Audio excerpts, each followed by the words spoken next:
অনেকটা অভিজ্ঞতা হয়েছে ইন্ডাকশানে রান্না করে, বেশ আরাম।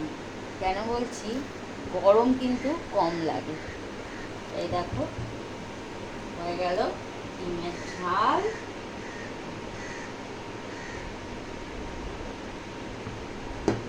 এই যে ডিম ভেজে আর অমলেট করছি।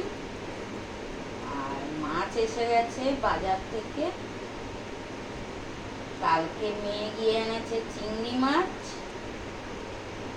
দেখো কেমন হয়েছে দেখতে ডিমের ঝালটা। আর এনেছে চারা পোনা, এই দেখো